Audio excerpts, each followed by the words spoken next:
and good morning, everyone. Welcome to your morning briefing for Wednesday, the 2nd of April, 2025. I'm your host, Mike Shelby. Let's have Robert on. We'll jump inside the beltway this morning. All right, let's start with this update on the courts. Apparently, there's something going on here with these nationwide injunctions, and what is this?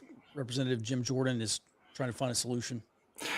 Hi, Mike. Yeah, that's correct. So this is he's asking the House Appropriations Committee to add language into their spending bill that's due by September 30th to actually curb these district court nationwide injunctions.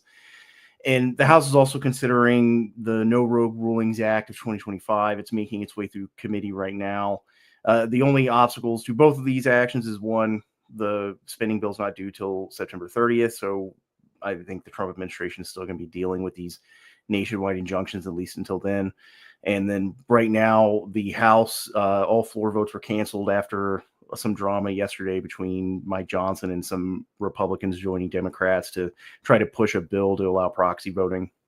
Mm-hmm. Yeah, and did I see that correctly, where another judge has come out, maybe it's the same one, blocking Secretary of Defense Pete Hegseth's attempts to enforce the same standard for both males and females in the military or something like that. Basically, and he was saying that Pete Hegseth can't do that because it discriminates against people with lower fitness standards or something like that in the military.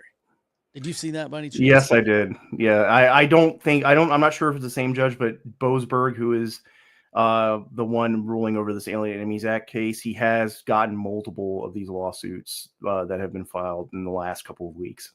Mm-hmm. Yeah, this is just getting past ridiculous. Let's move on.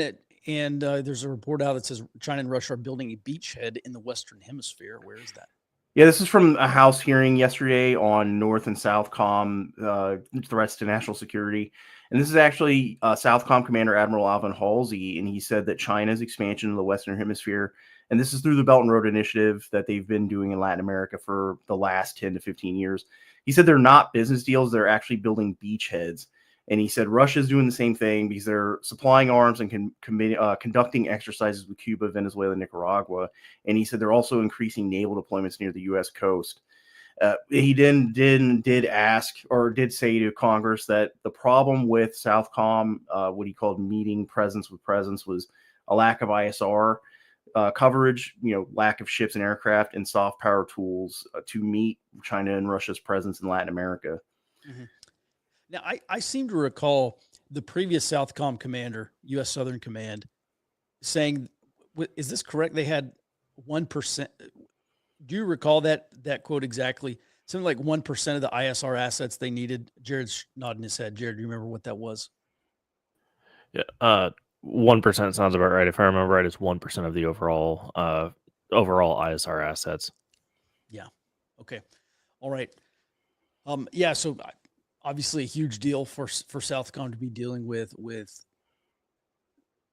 just apparently not enough ISR assets, which is crucial when you're trying to build intelligence products on what China and Russia are doing. All right, thanks for that, Robert. And then it's Liberation Day, everyone. Happy Liberation Day. Trump said that, whatever that means. It's Tariff Day. What's going on? Well, yeah, the ceremony is supposed to happen at the Rose Garden of the White House today. I still haven't seen any details yet on what specific tariffs are going to be announced.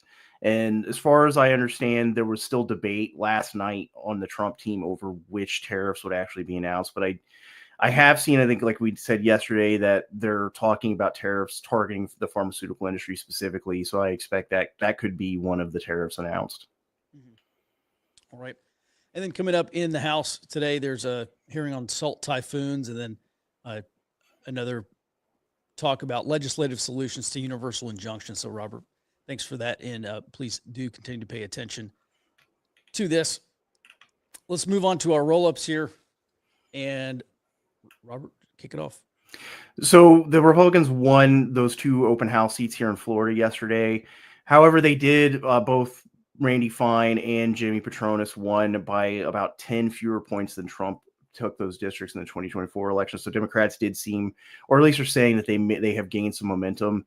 And then the Democrat-supported candidate in the Wisconsin Supreme Court, special election beat Brad Schimmel 55% to 45%.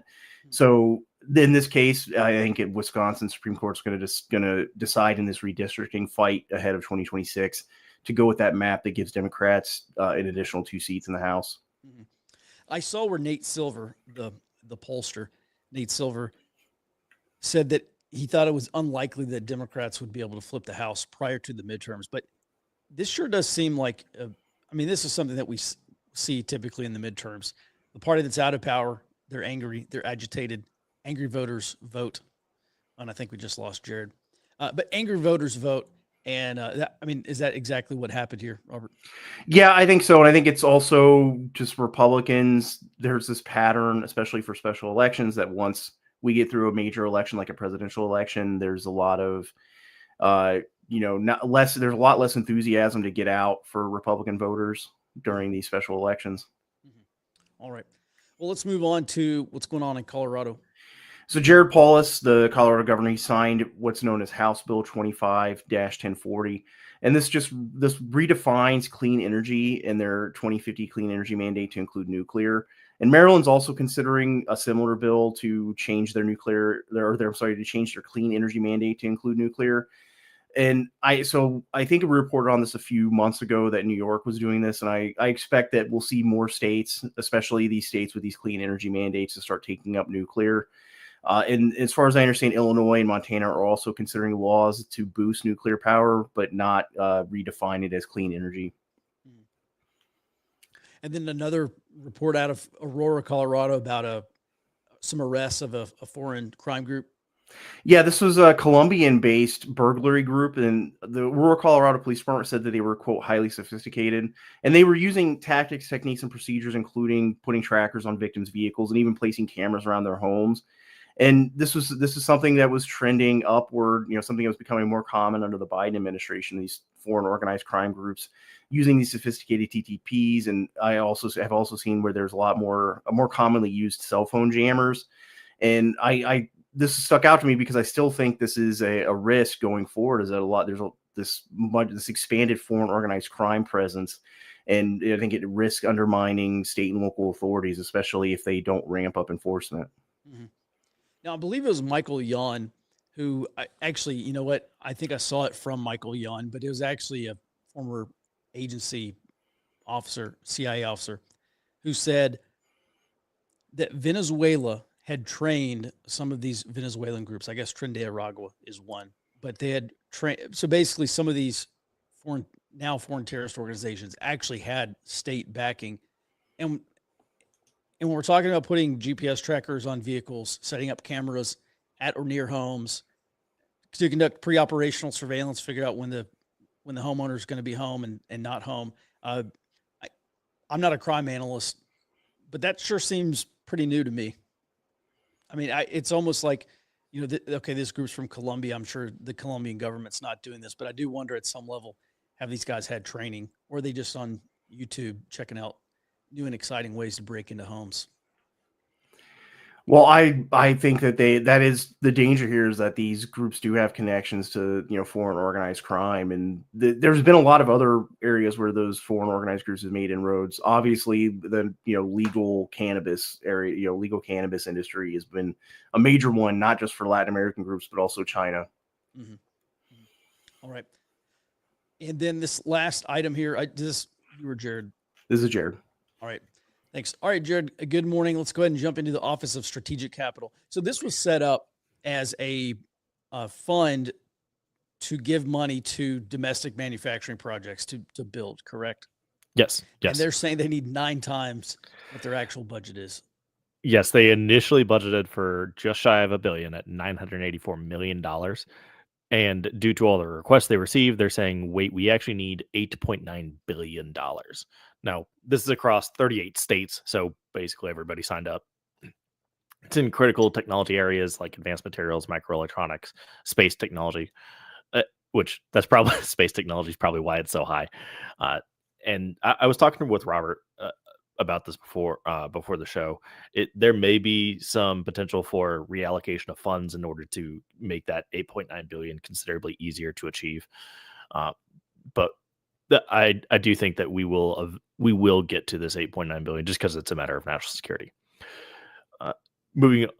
Speaking on national security and potentially space technology, so there is a there's a place in California called Salton Sea. It's a major lithium brine deposit. At the end of March, the geochemists there completed a study and found that instead of the 4 million tons they estimated to be there, they found 18 million tons of lithium. Now, when you take that into a combination with the McDermott caldera find that we reported on last year, that amounts to about 40 to 48% of the world's lithium reserves residing in the continental United States. Now, I don't have a good estimate on production times anymore because the Trump administration ordered the Defense Production Act to be used in order to speed up timelines. So your normal idea of, it'll take 2, 3, 5 years probably is considerably less. And a lot of the technology is already there. So it's a matter of just getting it running. Now, what this does, even with the lack of ESG, what that's really going to do is allow for an expansion of space technology, because you can't use gasoline up in space. You need electronic batteries. And then moving on to the State Department, approved the sale of 20 F-16 fighters, along with 4 spare engines, but spare avionics and munitions. And it's headed over to Congress for approval. And actually, the why it matters for this is going to play a lot more into the main item of the day for global. Okay. All right. Yeah, let's go ahead and jump into our warning items then. And Jared, actually, let's just stay on this topic. Let's stay on the topic of this. What's going on with China and the Philippines? Let's just skip right there. All right. Fantastic. All right. So China has entered now into its second day of exercises. I saw where Taiwan announced they had this rapid response, kind of a competing military exercise. But why don't you let's start with what you told me about the Philippines earlier this morning. Okay. So this is coming from the presidential palace, which is effectively the press secretary for the president, and the armed forces chief, basically joint chiefs of staff there. Both of them said, if something happens to Taiwan, inevitably, we will be involved. And this is speaking directly to a question about what happens if China invades Taiwan. So in the event of an invasion, Philippines is definitely getting involved. And at the same time, the Philippines armed forces chief told his troops that you need to have the mentality that we are already at war. So unequivocally, the Philippines is going to get involved. Now, as far as why does it matter if the Philippines gets involved, they're not really a major player. They have the ability to punch out far outside their weight, because if you look at that map, we talked about last year that I think if China were to move, they'd move at Kaohsiung down in southern Taiwan. There you can see that they've placed 3 surface ships along with a Coast Guard vessel to enforce a maritime blockade, with air support from the Shandong Carrier Strike Group, all of which is well within striking range of the Philippines should they get involved. Now the Philippines is saying they will definitely be involved. All of this is under threat by the Philippines. This expands the potential warfare area for China trying to make any kind of move on Taiwan, and makes it much harder for them to actually conduct this, because that Typhoon missile launcher, like it or not, it is very capable and could shoot directly at one of their very few aircraft carriers here, effectively meaning they no longer have air dominance. If you don't have air dominance, you can't conduct your invasion. You can't conduct your blockades. It ends. All right. So we have this pending sale of 20 F-16s to the Philippines. The Philippines also have these Typhoon missiles, which can potentially sink these Chinese carriers. Sure seems like a huge development. So thanks for staying on top of that, Jared. All right, let's bring Robert on, and we'll go back a couple slides. Robert, what's your all right, so cyber firms are saying that solar equipment is vulnerable to foreign state hacking. Is this like they can turn off these solar panels, or what exactly does this mean? Well, this means they could turn off these solar microgrids, but I think also more dangerously, they could use these power inverters to actually damage these solar grids, and then use that as a jumping off point, or use this these solar grids as nodes for cyber attacks on other critical infrastructure. And this is from a report by a cybersecurity firm called Forescout. And they found there were 3 companies producing these inverters that had major vulnerabilities. 2 of them are China-based companies, SunGrow and GrowWatt, and then one Germany-based company, SMA Solar Technology. And they did point out that more than half of all solar power inverter manufacturers are based in China. So this is, I think, a major vulnerability, not just to solar power in the U.S., but has implications for other critical infrastructure security.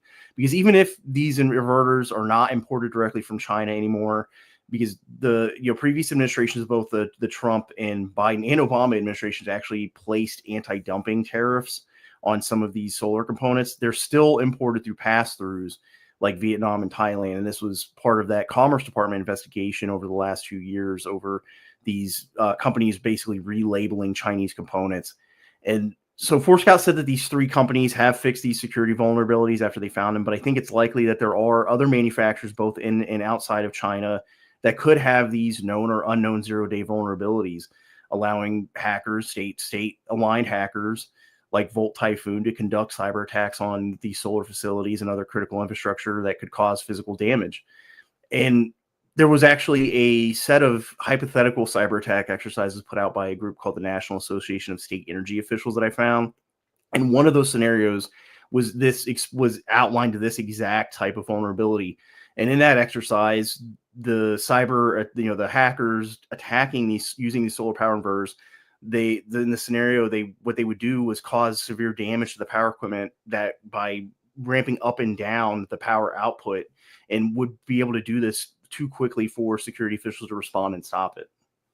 Mm-hmm. Amazing. All right.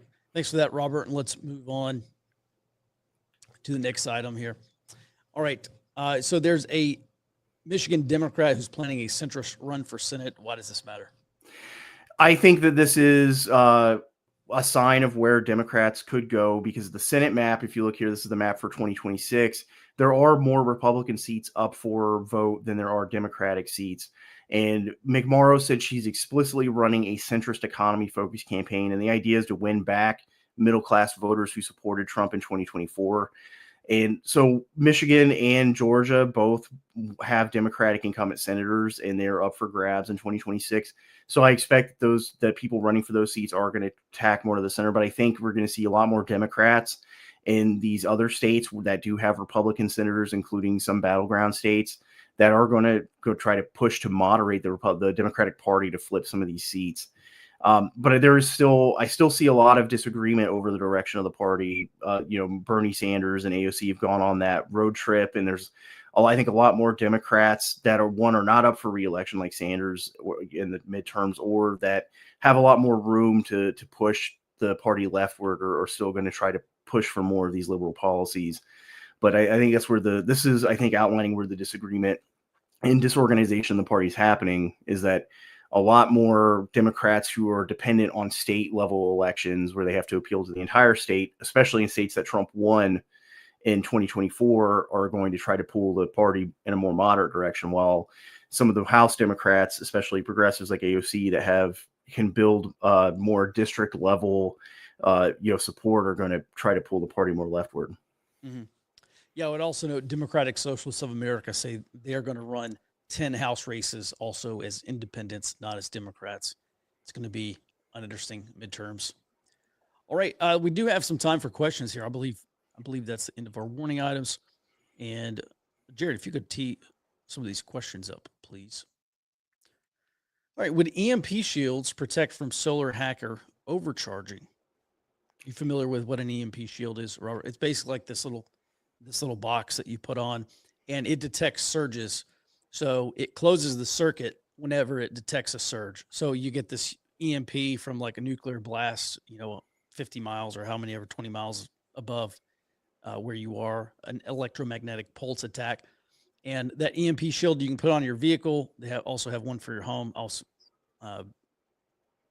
so it detects that huge surge and then turns the circuit off, so it doesn't fry your home electronics. The problem with an EMP is it will fry everything else, and yeah, the electricity will work at your home, but your local electricity producer won't work. But Robert, do you have any idea of whether it will or not?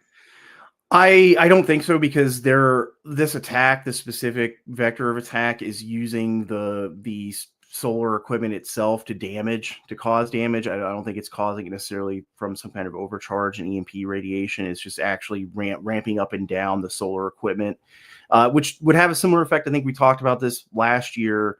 There were some utilities warning that what they call I forget the specific term they use, but basically when there's unreliable voltage through electronic components, you get issues where you could cause physical damage, like fires. Even house fires have been caused by this type of thing.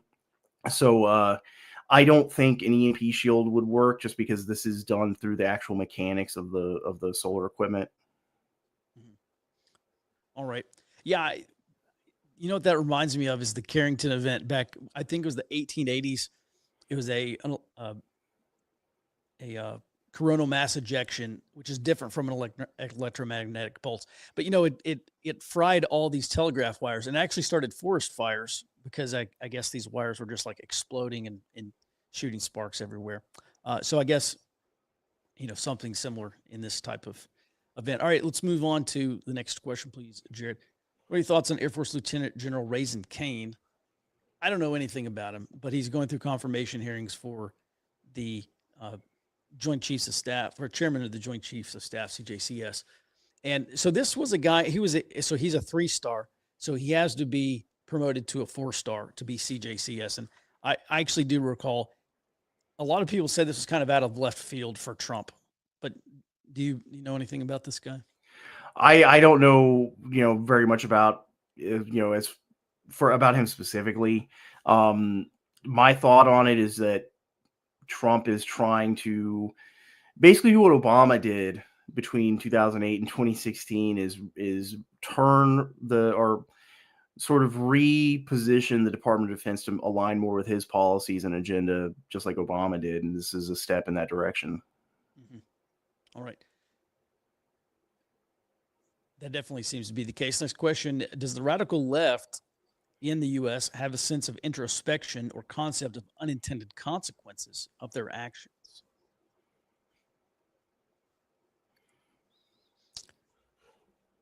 I mean, I don't know. When we talk about the left, it's not a monolith. There's a lot of groups and subgroups on the left. I mean, we're talking about everyone from Elizabeth Warren to I don't know who's a moderate Democrat. Moderate Democrats all the way to Antifa is technically the left. So I think Democrats are acutely aware of this concept of unintended consequences. I think for the radical left, I think they probably, maybe worse is better. I don't know. I don't know. I guess I'm not real sure how to answer that question. Jared, do we have any more? Is the solar equipment built with backdoor remote access? Well, that was one of the questions that I had. For something to be hackable via the internet, it has to be internet facing or Wi-Fi enabled or whatever. How are hackers actually getting into the solar equipment? Well, so in the cases of these 3 companies, these were security vulnerabilities in their websites that these hackers could potentially use to get into that equipment. And that was actually one of the major vulnerabilities, is that because of the internet connection requirements and the nature of this equipment, it is internet connected. It is networked, so they don't have to necessarily have a backdoor to do this, or necessarily a firmware backdoor like the port crane issue could have, but they could. And that's one of the potential vulnerabilities, is that since so many of these are made in China and then come to the US potentially through pass-throughs through third countries, there could be some of these built with these zero-date exploit backdoors where China aligned hackers could have direct access to them. But there's also, in this case, these were just vulnerabilities on the security side of these companies' websites that had access to these inverters. Mm-hmm. And this equipment is connected to the internet, so the company can have remote access to troubleshoot or something like that. Correct. Okay. All right.